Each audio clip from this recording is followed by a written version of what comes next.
Hello students, पिछले lecture video में हम लोगों ने पढ़ा था कि किसी भी भौतिक राशि का बीमा, डायमेंशन और यूनिट मात्रक किस प्रकार निकाला जाता है। ठीक है, तो उसको आगे बढ़ाते हैं। चलो, तो नंबर दे दो, नंबर देख लेना कितना नंबर, शायद 9 नंबर तक हुआ था, नंबर 10। तो इसमें हम लोग जानेंगे बल आघूर्ण, बल आघूर्ण, बल आघूर्ण, टॉर्क, टाउ।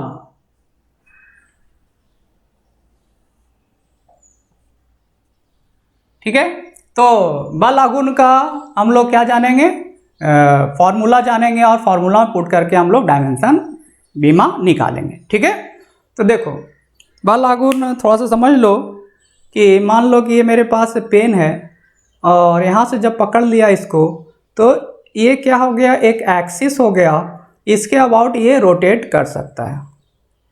ठीक है, अभी क्या है, रेस्ट में है। जब इस पर तुम फोर्स लगाते हो, बल लगाते हो, तो ये रोटेट कर रहा है। ठीक है, क्या हुआ, इस तरह से इस एक्सिस के अबाउट ये क्या हो गया, घूम गया।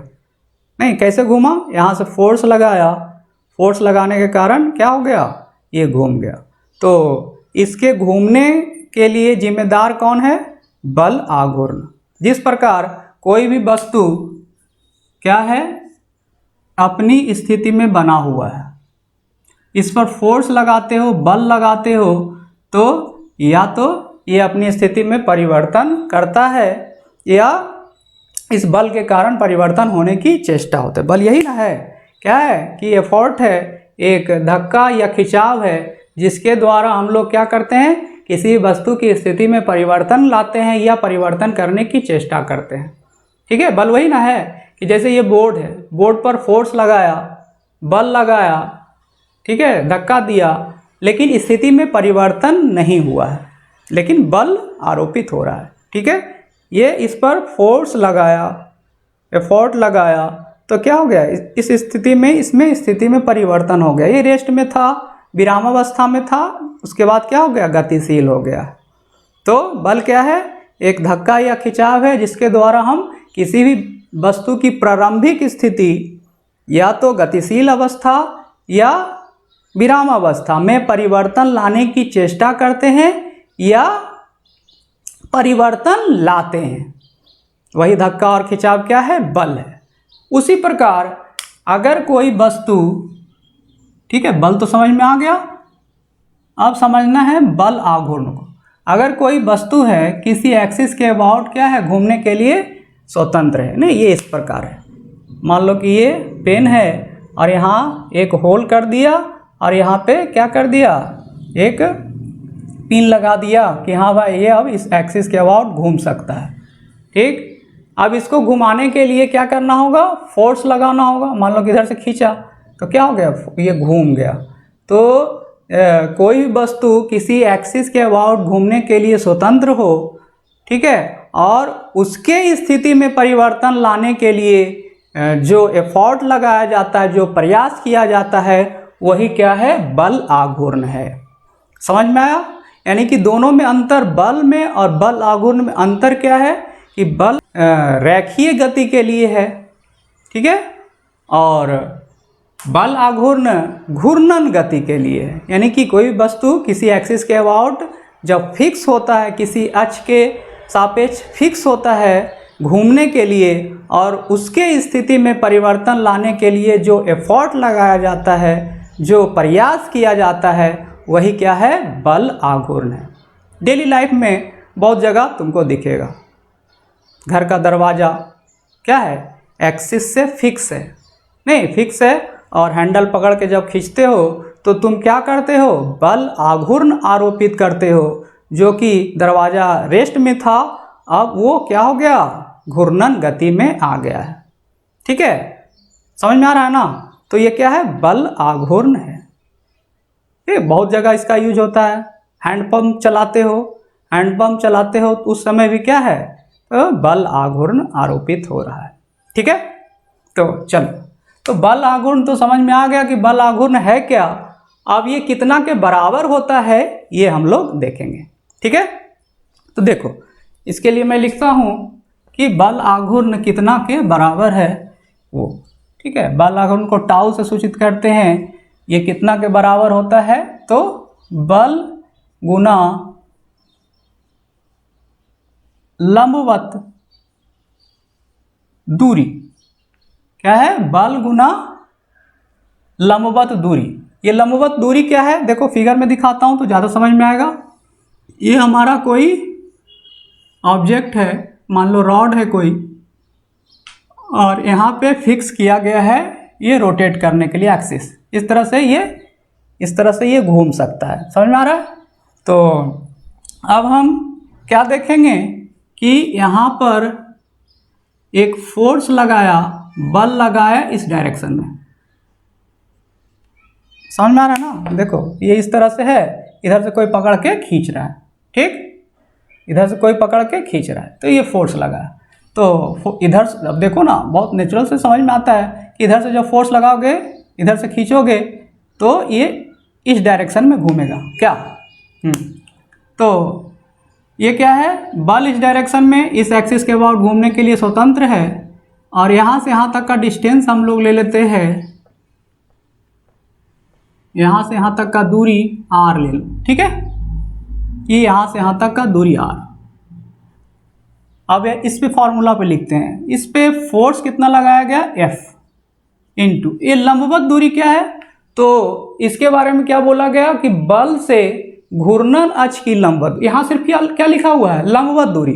तो किससे किसका लंबवत दूरी, तो बल का घूर्णन अक्ष से लंबवत दूरी। ये बल का, ये जो बल लगाया इस घूर्णन अक्ष से लंबवत दूरी, वो यहाँ पे वैल्यू लिखना है। ठीक है, समझ में आ रहा ना। तो देखो ये डिस्टेंस तो लंबवत दूरी नहीं है, क्योंकि ये तो एंगल पे दिख रहा है तुमको, यहाँ मान लो थीटा एंगल है, तो यहाँ से ये बल यहाँ आरोपित किया गया, यहाँ से यहाँ तक ये लंबवत दूरी तो है नहीं। तो इसके लिए हम लोग क्या करेंगे, इसको पीछे एक लाइन, स्ट्रेट लाइन खींच लिए, सरल रेखा खींच लिए, और यहाँ से अब लंब अगर डाल दे, मैथ में पढ़े हो ना कि किसी भी बिंदु से लंबवत दूरी जब हम लेते हैं तो वहाँ से क्या करते हैं, लंब डाल देते हैं, परपेंडिकुलर डाल देते हैं। तो ये बल इस डायरेक्शन में है और यहाँ से क्या कर दिया, लंब डाल दिया, तो यहाँ से यहाँ तक का जो डिस्टेंस है वही बल का लंबवत दूरी है। ठीक है, यानी कि घूर्णन अक्ष से बल की लंबवत दूरी ये वैल्यू यहाँ पे लिखना होगा। ठीक, तो ये वैल्यू हम लोग यहाँ पे कैसे लिखेंगे, देखो जरा, यहाँ पर अगर थीटा है, अब देखो ये भी कोण क्या हो जाएगा, थीटा हो जाएगा। अब एक त्रिभुज ये मिल गया, इस त्रिभुज में ये वाला क्या है, विकर्ण। ठीक, और थीटा के सामने वाला क्या हो गया, लंब। तो इस लंब का वैल्यू निकाल सकते हो, कैसे, साइन थीटा लगाओगे, साइन थीटा बराबर क्या होता है, लंब बटा कर्ण, इसको x मान लो। ठीक है ना, इसको अगर x मान लो तो क्या हो जाएगा, x बटा r। तो x इज इक्वल टू क्या, ये यहाँ जाके गुना हो जाएगा, तो r साइन थीटा, यानी कि यहाँ पर जो वैल्यू तुमको मिला x बराबर r साइन थीटा, तो यही r साइन थीटा जो है वो क्या है, लंबवत दूरी। यहाँ क्या लिखोगे, सॉरी, r साइन थीटा, यानी कि एक फार्मूला मिल गया टॉर्क का, बल आघूर्ण का, बल गुना लंबवत दूरी, यानी कि r साइन थीटा। अब जब फार्मूला मिल गया है तो इस फार्मूला पे पुट करेंगे और वैल्यू मिलेगा। ठीक है ना, तो पुट करो। इसके लिए हम लोग क्या लिखेंगे, डायमेंशन, बल का डायमेंशन को लिखने के लिए हमेशा बड़ी ब्रैकेट में ध्यान रखना, बल का निकाल चुके हो, क्या होता है, mL/t-2। ठीक है, याद है ना, हाँ याद होना जरूरी है। ये क्या है, r दूरी, दूरी के लिए हम लोग क्या लेते हैं, l। ये क्या है, साइन थीटा। साइन थीटा देखो, कोई भी साइन थीटा कॉस थीटा जितना भी ट्रिगोनोमेट्री में तुमको मिलेगा, वो एक्चुअली में होता क्या है, रेशियो होता है। किसका, त्रिभुज के भुजाओं का अनुपात होता है। तो इसके लिए भी यल, इसके लिए भी यल, नहीं भुजा की लंबाई, तो यल यल तो दोनों कैंसिल हो जाएगा, इसलिए साइन थीटा कॉस थीटा कहीं भी रहे उसमें कोई डायमेंशन नहीं होता है। देख क्या, देखो दोनों कट जाएगा, तो इसका कोई डायमेंशन नहीं है। लिखना चाहो तो लिख सकते हो, नहीं लिखोगे भी तो चलेगा। क्यों, क्योंकि ये कैंसिल हो रहा है। ठीक, अब क्या हुआ, ये यहाँ यल यल यल स्क्वायर, और ये तो है ही। तो इस प्रकार बल आघूर्ण का बीमा डायमेंशन क्या मिल रहा है, M L square T minus two. ठीक है, इसको कैसे पढ़ते हो याद करने के लिए बताया था, M L two T minus two, M L two T minus two. क्या, जो ऊर्जा का था वही इसका भी आया है। याद रखने के लिए इस तरह से याद रखोगे कि बल आघूर्ण का बीमा डायमेंशन ऊर्जा के डायमेंशन के बराबर है। ठीक है, तो इस तरह से ये हो गया। अब एसआई यूनिट, एसआई यूनिट क्या होगा, एसआई यूनिट इस पर लिखो, चाहे डायरेक्ट लिख सकते हो तुम फार्मूला पे, तो फार्मूला पे लिख दो। ये क्या है, बल, बल के लिए न्यूटन, ये क्या है, दूरी, दूरी के लिए मीटर, आर क्या है, दूरी, दूरी के लिए meter. Sine theta cos theta किसी भी का डायमेंशन होता नहीं। क्यों, क्योंकि एक रेशियो है। इसके लिए क्या लिखोगे, देखो ना यहाँ, इसके लिए लिखोगे मीटर, इसके लिए भी लिखोगे मीटर, तो मीटर बटा मीटर कैंसिल हो गया, नहीं वन, तो वन तो लिखना नहीं है, तो इसलिए क्या है, ये न्यूटन इंटू मीटर, क्या, न्यूटन इंटू मीटर। देखो ध्यान देना, तुम्हारा ऊर्जा के लिए भी यही आया था, लेकिन ये ऊर्जा एक्चुअली में है नहीं, इसलिए इसका तुम जूल मत लिख देना। ठीक है, नहीं तो गलत हो जाएगा। Newton into meter, CGS unit,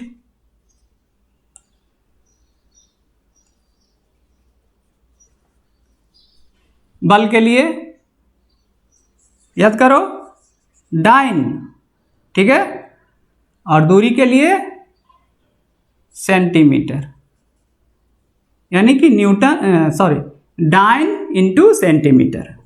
F P S unit, F P S unit में क्या लिखोगे, बल का एफ पी एस यूनिट में पाउंडल,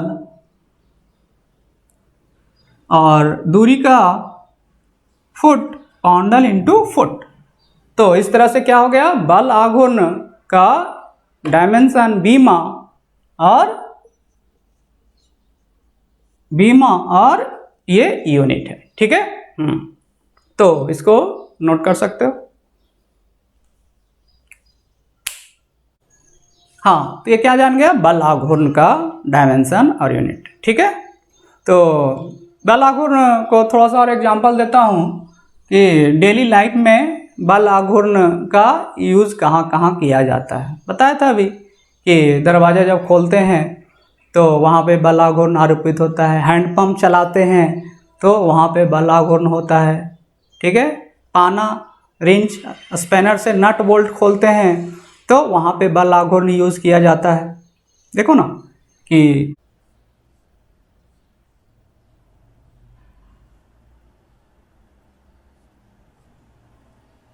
यहाँ पे ये क्या है, तुम्हारा कोई नट है, नहीं, अब इस पे क्या करते हो, पाना लगाते हो, रिंच लगाते हो। ठीक है,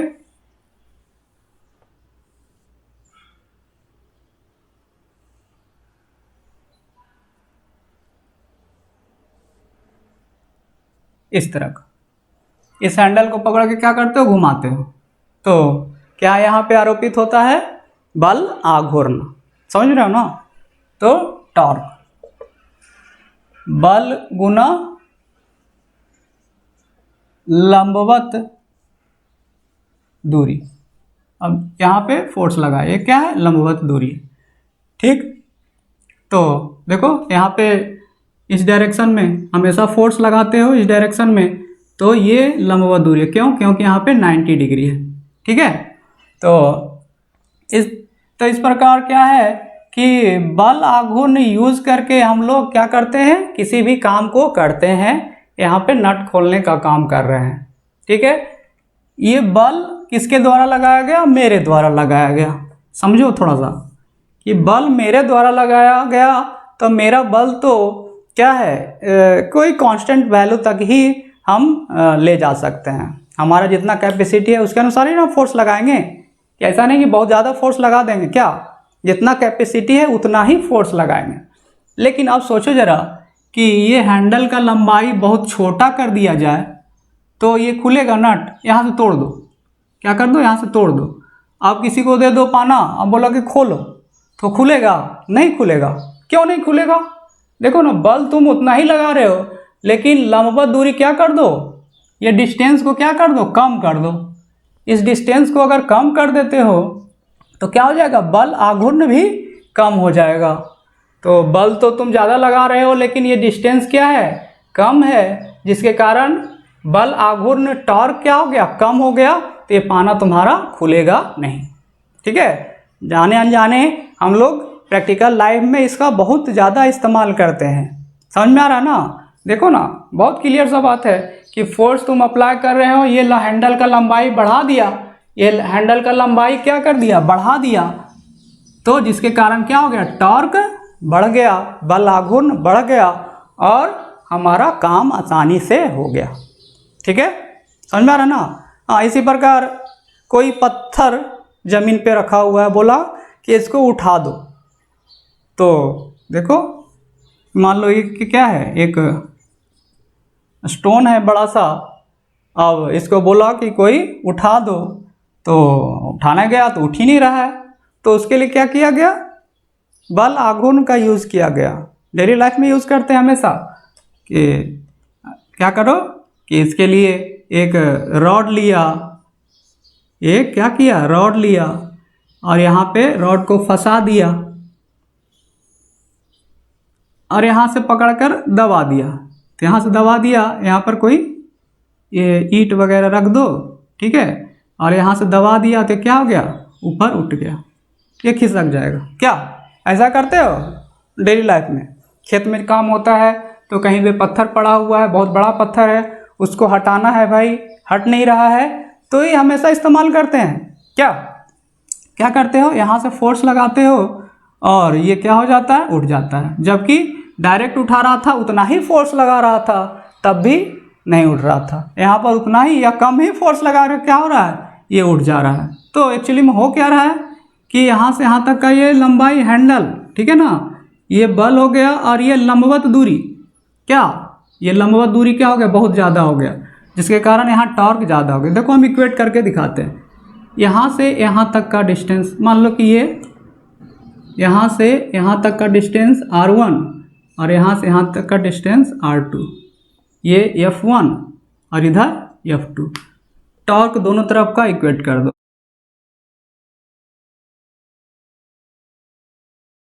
तो यहाँ क्या लिखोगे, F1 R1 is equal to F2 R2। हाँ, अब देखो क्या हुआ कि यहाँ पे फोर्स F1 है जो मेरे द्वारा अप्लाई किया गया नीचे की ओर, ठीक है। R1 क्या है, यह हैंडल का लंबाई है, ये लंबाई को बहुत ज़्यादा बढ़ा दिया गया, इनकी ये वैल्यू क्या है, हाई, ठीक। अब यहाँ पे ये क्या है, R2, ये बहुत छोटा है, ठीक है। तो ये बहुत छोटा है, ये तुम्हारा फोर्स अप्लाई किया गया, तो ये वाला वैल्यू क्या हो जाएगा, देखो जरा, दोनों बराबर होने के लिए क्या होगा, ये वैल्यू वेरी हाई हो जाएगा, बहुत ज़्यादा बढ़ जाएगा, ठीक है। देखो इसको इस तरह से और समझो कि F2 जब लिख देते हो तो ये नीचे आ जाएगा F1 और ये नीचे R1 बटा R2। तो अब देखो ज़रा, ये बहुत ज़्यादा वैल्यू, ये बहुत कम वैल्यू, तो बहुत ज़्यादा में बहुत कम से भाग दोगे तो वैल्यू क्या हो जाएगा, बहुत ज़्यादा बढ़ जाएगा, ठीक है। समझ में आ रहा ना? कि अधिक में से कम में भाग देते हो तो वैल्यू क्या मिलता है, 1 से अधिक मिलता है। 1 से अधिक से गुना करोगे तो क्या होगा, वो वैल्यू को, टोटल वैल्यू को क्या करेगा, बढ़ा देगा। ठीक, तो इस तरह से हम लोग क्या करते हैं, डेली लाइफ में भी इसका इस्तेमाल करते हैं, किसका, टॉर्क का, और उसके द्वारा हम लोग कोई भी काम को आसान कर सकते हैं। समझ में आ रहा है ना। हैंडपंप, हैंडपंप में क्या है, यहाँ पे हैंडल, क्या बोलो आप, देखो हैंडल टूट जाता है, क्या होता है, हैंडल टूट गया। हैंडल टूट गया तो चापाकल तुम्हारा जो है, हैंडपंप जो है वो चला सकते हो, बहुत ज़्यादा फोर्स लगाना पड़ता है, लगता है कि नहीं। तो क्या करते हैं हम लोग, हैंडल लंबा रखते हैं, लंबा रखते हैं, फोर्स लगाते हैं, ठीक है। ये दूरी ज़्यादा हो गया, लंबवत दूरी क्या हो गया, ज़्यादा हो गया, जिसके कारण क्या हो गया, टॉर्क ज़्यादा मिल रहा है और हैंडपंप चल रहा है। तो बहुत जगह यूज करते हैं हम लोग डेली लाइफ में, किसका, टॉर्क का, और अपने काम को आसान करते हैं। ठीक है, जो फिजिक्स नहीं भी पढ़ता है वो भी टॉर्क का यूज़ कर लेता है। अब तक तो करते आया था, लेकिन अब जान गया कि टॉर्क बल आघूर्ण है क्या, और उसके द्वारा हम लोग कैसे वर्क करते हैं, किसी भी काम को आसान कर पाते हैं। ठीक है, तो चलो नेक्स्ट देखेंगे हम लोग, नंबर कितना, नंबर 11, क्या है, शक्ति, पावर, पी से डिनोट करते हैं। तो इसके बारे में क्या बोला गया, कार्य करने की दर को शक्ति कहा जाता है, या फिर दूसरे तरीका से बोल सकते हैं कि एकांक समय में किया गया कार्य शक्ति कहलाता है। एकांक समय में किया गया कार्य, एकांक समय मतलब क्या, 1 सेकेंड। ठीक है, एकांक मतलब क्या होता है, 1। ठीक, तो देखो इसको एक एक नियम में लाते हैं, यहाँ लिख दो, एकांक समय में किया गया कार्य शक्ति कहलाता है। एकांक मतलब 1। देखो एक एक नियम पे हम इसको लाते हैं कि मान लो कि चूंकि t सेकेंड में किया गया कार्य w, ठीक है, t सेकेंड में कितना कार्य, कोई व्यक्ति t सेकेंड, t का कुछ भी वैल्यू हो सकता है, t सेकेंड में किया गया कार्य कितना के बराबर है, w के बराबर है। तो इसलिए एकांक मतलब क्या, 1 सेकेंड में किया गया कार्य बराबर w/t। ठीक है, अब देखो तो यही तो परिभाषा लिखा हुआ है, एकांक समय में किया गया कार्य शक्ति है। तो एकांक समय यानी कि 1 सेकेंड में किया गया कार्य कितना के बराबर, w/t के बराबर। तो यही क्या हो गया, शक्ति हो गया। क्या परिभाषा यही ना है कि एकांक समय में किया गया कार्य शक्ति, तो ये क्या, शक्ति, P बराबर क्या हो गया, w/t। ये फार्मूला मिल गया। देख रहे हो ना कि फिजिक्स को आसान यहाँ बनाया जा रहा है। ये जो तुम इस चैनल से जुड़े हो, यहाँ पे तुमको फिजिक्स बहुत ही आसान बना दिया जाएगा। देखो ना, एक एक नियम से फार्मूला निकल के आ रहा है। क्या डिफिनीशन के अनुसार क्या है, एकांक समय में किया गया कार्य एक एक नियम में पुट किया गया, और तुमको ये फार्मूला मिल गया है। अब देखो इस फार्मूला से एक डिफिनीशन और लिख सकते हो। इसका एक डिफिनीशन और हो सकता है कि जब कार्य में समय से भाग दोगे तो एक्चुअली में क्या ले रहे हो, दर ले रहे हो। ठीक, यानी कि शक्ति क्या है, कार्य करने की दर है। तो इस तरह से लिख सकते हो, क्या लिख सकते हो, कार्य करने की दर, रेट को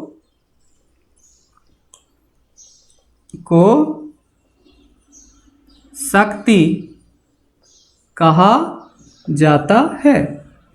ठीक है, तो इस प्रकार से क्या मिला, शक्ति मिला कि जितना तुम कार्य करते हो, जितने समय में उस समय को भाग दे दोगे तो क्या मिलेगा, शक्ति मिल जाएगा। ठीक है, क्लियर हुआ। अब हम लोग इसका डायमेंशन लिख सकते हैं। ठीक है, तुम लोग नीचे लिखोगे, ठीक है ना, डायमेंशन बीमा। तो डायमेंशन क्या होगा इसका, शक्ति का, पावर का क्या है, कार्य W। कार्य का हम लोग निकाल चुके हैं, क्या होता है जरा बता दो, mL/T-2। क्या बोलो, ठीक है ना। उसके बाद क्या है नीचे, टाइम, समय T।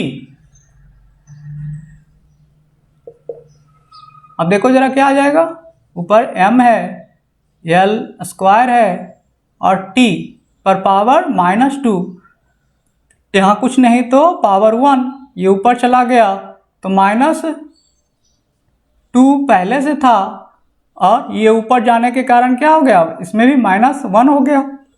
तो क्या मिल गया देखो, mL/T-3।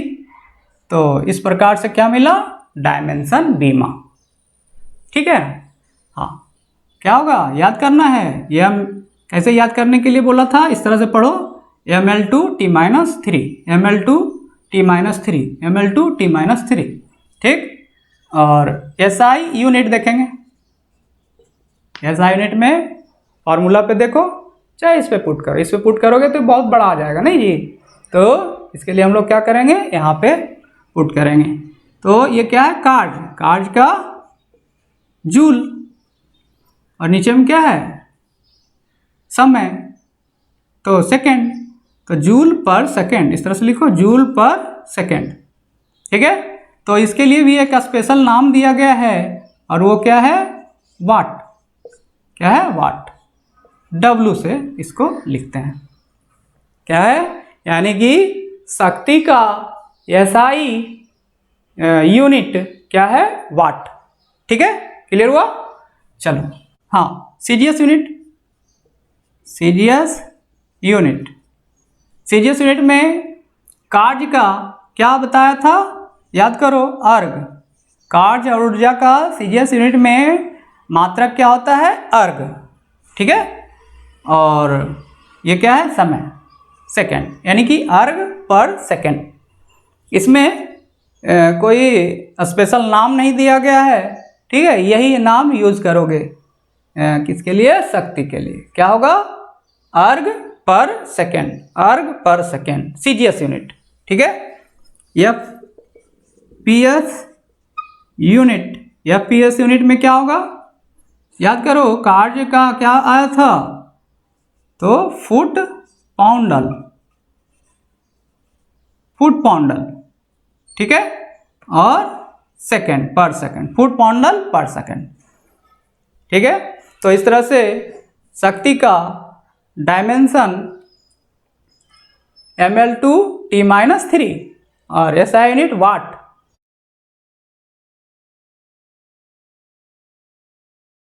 ठीक है, तो इसको नोट कर सकते हो। चलो, हाँ नेक्स्ट हम लोग देखेंगे नंबर 12 नंबर, संवेग, मोमेंटम।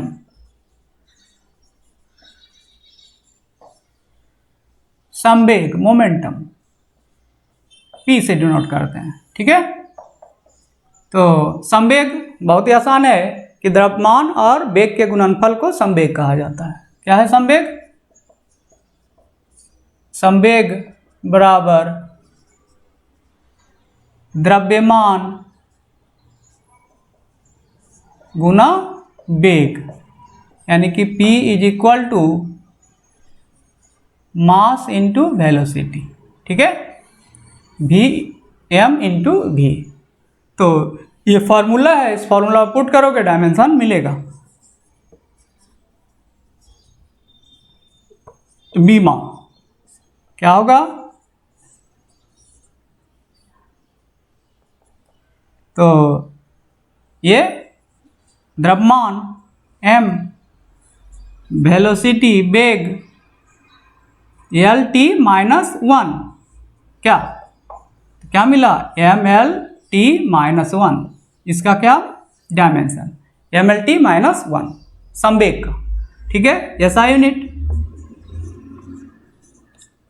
लिख सकते हो। देखो इस पे क्या है m द्रव्यमान, kg, ये क्या है l लंबाई, मीटर, ठीक है, सेकेंड समय सेकेंड, तो -1 है, तो इसको इस तरह से पर सेकेंड लिख सकते हो।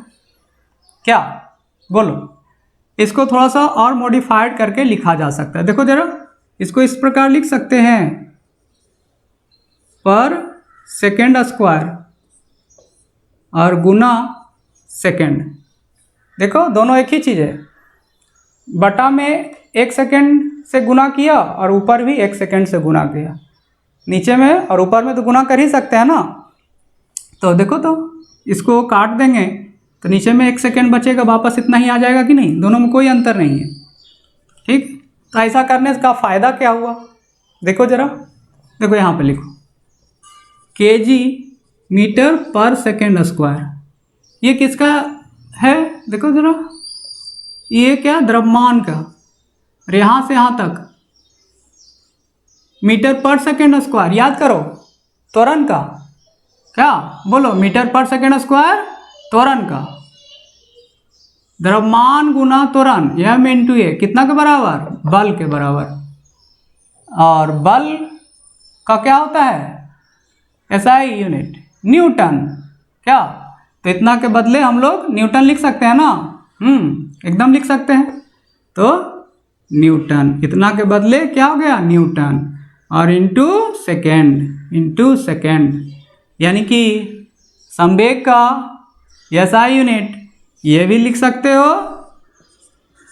और ये भी लिख सकते हो, यानी kg मीटर पर सेकेंड भी यूज किया जा सकता है, या फिर न्यूटन इंटू सेकेंड भी यूज किया जा सकता है। बोलो दिक्कत है, नहीं, चलो। तो इस प्रकार क्या हुआ, SI यूनिट, CGS यूनिट भी लिखो। CGS यूनिट में क्या आएगा, न्यूटन की जगह पर डाइन, नहीं, इंटू सेकेंड, ठीक है। FPS यूनिट में क्या होगा, न्यूटन की जगह पर क्या लिखेंगे, याद करो, पाउंडल इंटू सेकेंड। तो इस प्रकार से यूनिट मिलता है किसका, संवेग का और डायमेंशन है। ठीक है, चलो नोट कर लो। हाँ, नेक्स्ट हम लोग देखेंगे नंबर 13 नंबर, आवेग। क्या है, आवेग, इम्पल्स, आवेग इम्पल्स। तो ये आवेग क्या है, देखो जरा, आवेग बराबर बल गुना delta F into delta T. F क्या है, बल, और डेल्टा टी क्या है, समय। तो दोनों को गुना करने पर क्या मिलता है, आवेग। देखो इस तरह समझो, किसी भी वस्तु पर जब बल लगाया जाता है तो वो बल कुछ समय तक रहता है, ठीक है ना। तो बल और उस समय को गुना कर दोगे तो क्या मिलेगा, आवेग मिलेगा। जैसे क्रिकेट खेलते हो तो क्रिकेट से क्या करते हो, बॉल को मारते हो, तो बॉल बैट पे आया तो कुछ समय तक उस पर रहेगा, बहुत ही कम समय है, इसलिए यहाँ पे क्या लिया जाता है, डेल्टा टी लिया जाता है। डेल्टा का यूज क्या किया जाता है, जहाँ अंतराल लिया जाए, ठीक है, अंतर लिया जाए, ठीक है। तो क्या है, ये समय अंतराल है, किसके लिए, तो बल के लिए, कि इतने समय तक वो बल वहाँ पे लगा, ठीक है। तो इस तरह से ये आवेग मिलता है, और ये फार्मूला है तुम्हारा, और इस पर पुट करोगे तो वैल्यू मिलेगा डायमेंशन का। डायमेंशन क्या है, बीमा, बल, बल का क्या होता है mL/t-2, और ये क्या है समय sec t, तो ये मिल गया तुमको क्या, बोलो mL/t यहाँ पे -2, कुछ नहीं तो 1 + 1, तो क्या हो जाएगा mL/t-2 + 1 -1 क्या, तो इस प्रकार ये वैल्यू तुमको मिलता है। mL/t-1 जो संवेग का था वही आवेग का है, ठीक है, इस तरह से याद करोगे तो अच्छा रहेगा। सीजीएस यूनिट में क्या मिलेगा, देखो इस पे भी लिख सकते हो kg/L m/s/, या फिर इस फार्मूला पे भी लिखा जा सकता है। देखो तो जरा, ये क्या है बल का न्यूटन, ये क्या है समय into second, Newton into second, ठीक। सीजीएस यूनिट क्या होगा, न्यूटन की जगह पे डाइन इंटू सेकेंड, बोलो FPS यूनिट, न्यूटन की जगह पर क्या बल का पाउंडल इंटू सेकेंड, ठीक है। इस प्रकार आवेग का बीमा और मात्रक मिलता है, ठीक है ना। तो नेक्स्ट क्लास में हम लोग आगे देखेंगे कि किस प्रकार डायमेंशन और यूनिट मिलता है। तो क्या है कि कहीं भी प्रॉब्लम रहे तो कमेंट जरूर करो, है ना, ताकि पता चले कि कहाँ पे प्रॉब्लम आ रहा है ना, ताकि पता चले कि कहाँ पे प्रॉब्लम आ रहा है और उस प्रॉब्लम को नेक्स्ट वीडियो में क्लियर किया जा सके, ठीक है। तो इस तरह से ये फिर आगे हम लोग देखेंगे कि बाकी क्या डायमेंशन और यूनिट है, ठीक है। चलो नोट कर लो।